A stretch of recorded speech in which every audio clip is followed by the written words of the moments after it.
తాకట్లో ఉన్న మీ బంగారాన్ని విడిపించి ఆ రోజు ఆన్లైన్ రేటుకి కొంటాం. Sharma gold company. ఇటీవల కాలంలో పాకిస్తాన్ కి వరుసగా దెబ్బలు తాకుతూనే ఉన్నాయి. పహల్గాం దాడి తర్వాత భారత్ ఆపరేషన్ సింధూర్ పేరుతో పాక్ ముఖ్య స్థావరాలపై దాడులు నిర్వహించింది. ఇక దశాబ్దాల పాటు పాకిస్తాన్ నుండి స్వాతంత్ర్యం కోరుతూ బలూచిస్తాన్ ఎన్నో పోరాటాలు చేస్తూ వస్తుంది. బలూచ్ వేర్పాటువాదులు పాకిస్తాన్ ప్రభుత్వం తమ ప్రాంతాన్ని ఆర్థికంగా నిర్లక్ష్యం చేస్తోందని, వారి హక్కులను కాలరాస్తోందని ఆరోపిస్తోంది. ఈ క్రమంలోనే Balochistan liberation army, BLA, Baloch resistance movement, BRM వంటి అనేక వేర్పాటువాద బృందాలు స్వాతంత్ర్యం కోసం పోరాడుతున్నాయి. ఇదిలా ఉంటే పాకిస్తాన్ ప్రభుత్వం ఈ తిరుగుబాట్లను దేశ వ్యతిరేక కార్యకలాపాలుగా పరిగణిస్తూ వారును దారుణంగా దాడులు చేస్తోంది. ఈ క్రమంలోనే పాకిస్తాన్ ఆర్మీకి బలూచ్ లిబరేషన్ ఆర్మీ చుక్కలు చూపిస్తోంది. క్వెట్టాలో జరిగిన 2 వేర్వేరు ఆపరేషన్లలో 29 మంది పాకిస్తానీ భద్రతా దళాలను హతమార్చినట్లుగా బలూచ్ లిబరేషన్ ఆర్మీ బిఎల్ఏ పేర్కొంది.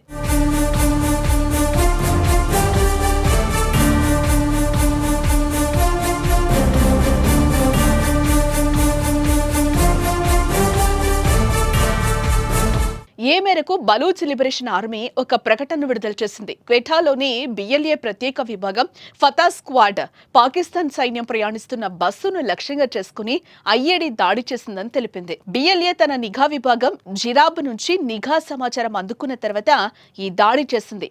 దాడి సమయంలో పాక్ సైనికులు సహా 48 మంది బస్సులో ప్రయాణిస్తున్నారని ప్రకటించింది.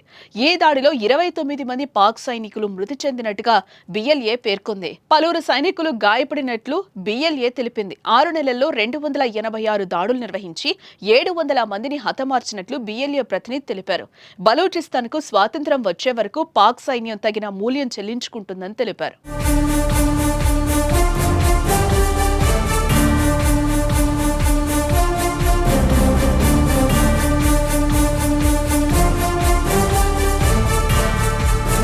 గతంలో అంటే మే 6, 2025 మార్చ్ కచ్చి జిల్లాలో ఒక ఐఏడీ దాడిలో 8 మంది పాకిస్తాన్ సైనికులు మరణించారు.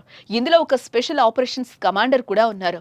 మే 21న కుజ్దార్ సమీపంలో ఒక స్కూల్ బస్సుపై బాంబు దాడి జరిగింది. ఈ దాడిలో 5 మంది మరణించారు. జూలై 11 నుంచి బిఎల్ఏ చేపట్టిన ఆపరేషన్ బాంబ్లో 24 గంటల్లో 50 దాడులు, 4 రోజుల్లో 70 దాడులు జరిగాయి. ఇందులో 18 మంది సైనికులు గిదార్లోని సైనిక శిబిరంపై దాడిలో మరణించినట్లుగా బిఎల్ఏ ప్రతినిధి తెలిపారు. పాకిస్తాన్ సైన్యం బలూచ్ యాక్టివిస్టుల ఇళ్లపై దాడులు, పిల్లలు, పెద్దల్ని కిడ్నాప్ చేసి బెదిరింపులకు పాల్పడుతోందని బిఎల్ఏ ప్రతినిధి తెలిపారు. అందుకే పాక్ సైన్యంపై ప్రతీకార దాడులు చేస్తున్నామన్నారు.